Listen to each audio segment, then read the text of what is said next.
Assalamualaikum warahmatullahi wabarakatuh. Sebelumnya kami dari mahasiswa Prodi Hukum Keluarga Islam IAIN Kudus semester 3, saya sendiri Aan Herustadi dan kedua teman saya Ahmad Mustahid dan Alvin Salam Nasurmoh. Di sini kami akan membawakan paper dengan mengambil tema hukum keluarga dengan judul analisis pelaksanaan hasil ijtima Majelis Ulama Indonesia mengenai keabsahan nikah online. Karena nikah online tersebut sudah banyak dibicarakan sebelumnya, bahkan sejak pandemi ini belum muncul, belum lahir di dunia.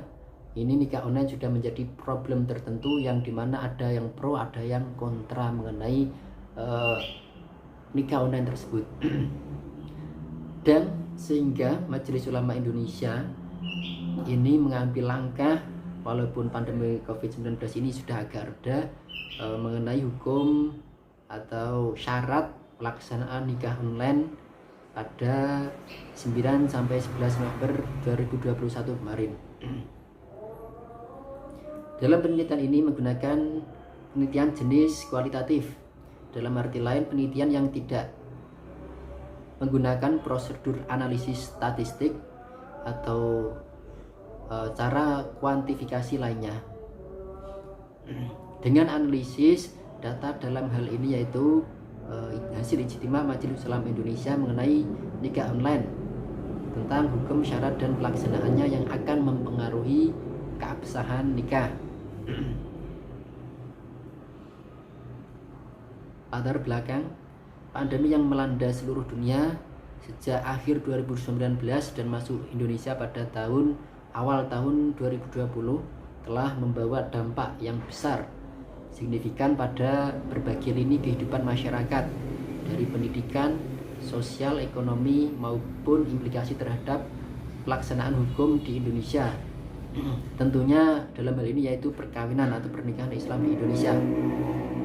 Ditetapkannya kebijakan seperti PSBB, PPKM, physical distancing, dan beragam protokol kesehatan mengakibatkan hadirnya kesulitan dalam menjalankan beberapa ketentuan seputar hukum perkawinan Islam.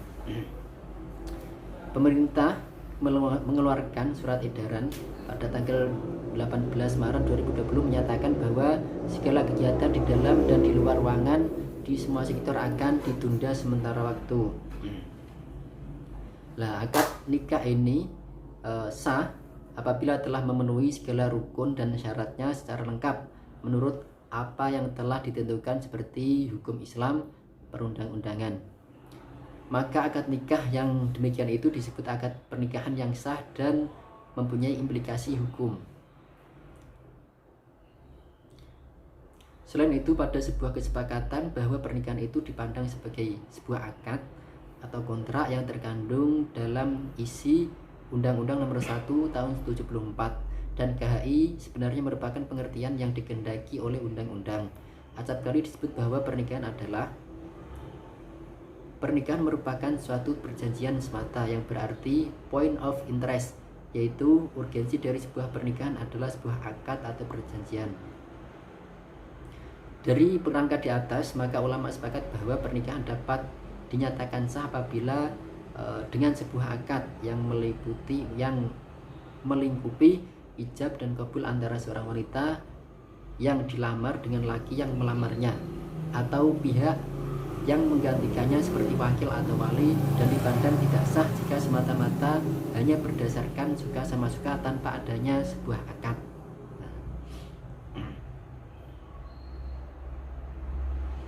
Mengawali pembahasan, perlu kita ketahui pengertian nikah. Pernikahan ini berasal dari bahasa Arab an-nikahu, yang menurut bahasa artinya jima atau mengumpulkan, atau juga at-tadakhul, yaitu bersetubuh. Makna ini juga disebut sebagai zawaj, bisa diartikan sebagai aktu at-tazwij, yang berarti akad nikah. Definisi yang hampir sama yang digunakan oleh Rahmat Hakim dalam yang dikutip oleh Tihami, bahwa kata nikah berasal dari bahasa Arab nikahun yang merupakan masdar dari kata nakaha yang memiliki arti perkawinan. Kemudian akad nikah ini mengandung pengertian menurut bahasa dulu, yaitu ribat atau mengikat, mengumpulkan dua tepi tali dan mengikat salah satunya dengan yang lain sehingga bersambung, lalu keduanya menjadi sebagai sepotong benda. Kemudian menurut istilah fuqaha, akad nikah yaitu perikatan antara ijab dengan qabul secara yang dibenarkan oleh syarak yang menetapkan keridhaan kedua belah pihak. Gambaran yang dimaksud di antara dua belah pihak yaitu dinamakan ijab dan qabul. Ijab sendiri yaitu permulaan penjelasan yang keluar dari seorang yang berakad, yang menggambarkan maksudnya dalam mengadakan akad. Sedangkan qabul ialah yang keluar dari pihak kedua sesudah adanya ijab, yaitu menerangkan persetujuannya mengenai ijab tersebut. Melanjutkan pembahasan tadi, bagaimana akad nikah itu bisa sah, yaitu ada syarat-syarat tertentu. Syarat keabsahan nikah, syarat yaitu sesuatu yang harus ada dalam menentukan sah atau tidaknya suatu pekerjaan atau ibadah, tapi sesuatu itu tidak termasuk dalam rangkaian pekerjaan tersebut. Adapun syarat sah dalam pernikahan sebagai berikut. Ini ada syarat sahnya, ada calon suami. Calon suami ini juga ada syarat-syaratnya, bukan mahram dari calon istri, tidak terpaksa, jelas orangnya, dan tidak sedang melaksanakan ihram haji. Yang kedua ada calon istri, juga bersyarat yaitu tidak bersuami, bukan mahram, tidak dalam masa iddah, merdeka atau kemauan sendiri, jelas orangnya, dan juga tidak sedang melaksanakan ihram haji. Yang ketiga adanya wali nikah.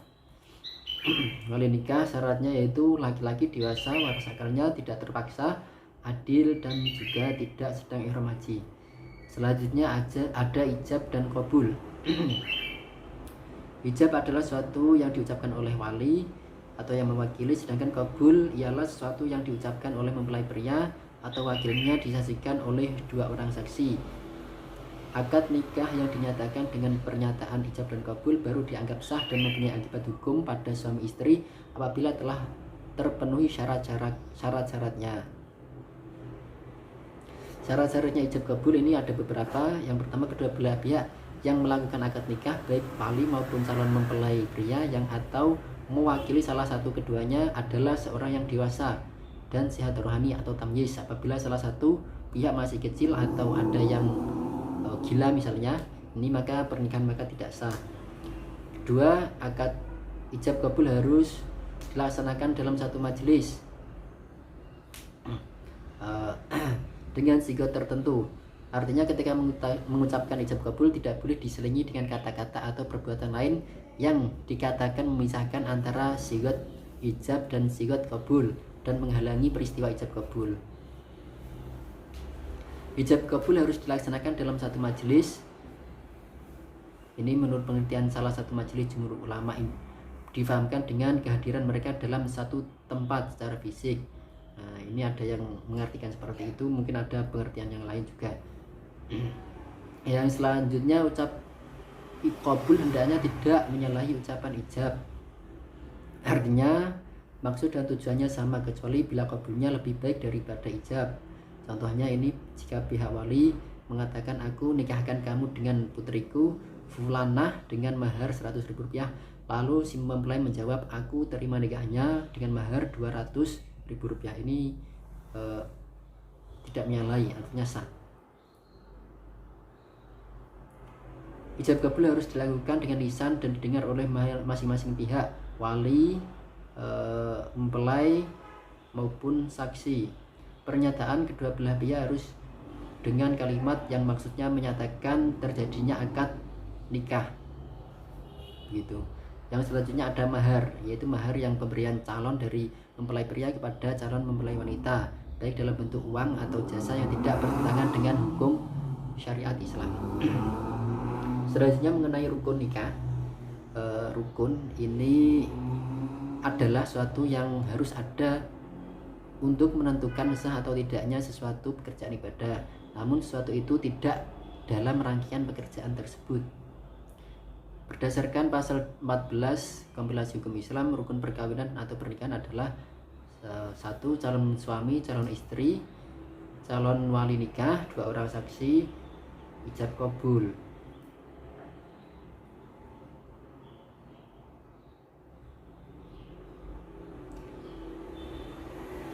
Lanjut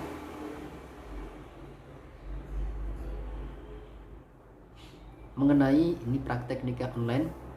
Dalam pengertian umum, perkawinan online berarti perkawinan yang komunikasi akadnya dengan dilakukan bantuan komputer yang terhubung kepada server dan alat bantu seperti media online yang mengacu pada multimedia dan telekomunikasi.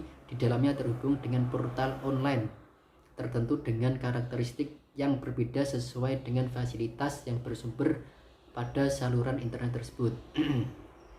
Dalam penerapannya, nikah online ini memanfaatkan perkembangan teknologi untuk menggambarkan situasi tiap individu yang berinteraksi secara telekonferensi untuk membantu terlaksanaannya perkawinan. Selain menyampaikan suara, video telekonferensi lebih teruji daripada telepon dikarenakan dapat menyajikan gambar sehingga lebih memberikan kejelasan bagi pihak yang melaksanakannya. Langsung pada analisis mengenai hasil putusan ijtima Majelis Ulama Indonesia pada November 2021 kemarin tentang pelaksanaan akad nikah. Sebagai berikut ketentuan hukum. 1. Akad nikah secara online hukumnya tidak sah jika tidak memenuhi salah satu syarat sah ijab dan kabul akad pernikahan, yakni dilaksanakan secara itiyatul majelis atau berada dalam suatu majelis dengan lafadz yang sharih dan ittisal bersambung antara ijab dan kabul secara langsung. Dalam hal calon mempelai pria dan wali tidak bisa berada dalam satu tempat secara fisik, maka ijab kabul dalam pernikahan dapat dilakukan mewakilkan atau taukil. Lanjut nomor 3, dalam hal para pihak tidak bisa hadir dan atau tidak mau mewakilkan atau taukil, pelaksanaan akad nikah secara online dapat dilakukan dengan syarat adanya itiyatul majelis, lafadz yang sharih dan ittisal ditandai dengan A. Wali nikah, calon mempelai pria dan 2 orang saksi dipastikan terhubung melalui jejaring virtual meliputi suara dan gambar atau audio visual. B. Dalam waktu yang sama atau real time. C. Adanya jaminan kepastian tentang keberadaan para pihak yang terkait. 4. Pernikahan online yang tidak memenuhi syarat sebagaimana yang dimaksud pada angka 3, maka hukumnya tidak sah. Nomor 5, nikah sebagaimana angka nomor 3 harus dicatatkan pada pejabat pembuat akta nikah atau KUA. Jadi dapat dari putusan hukum MUI mengenai nikah online sebagaimana telah dipaparkan sebelumnya, nikah online dapat sah atau mempunyai hukum jika seluruh rukun dan syaratnya dipenuhi.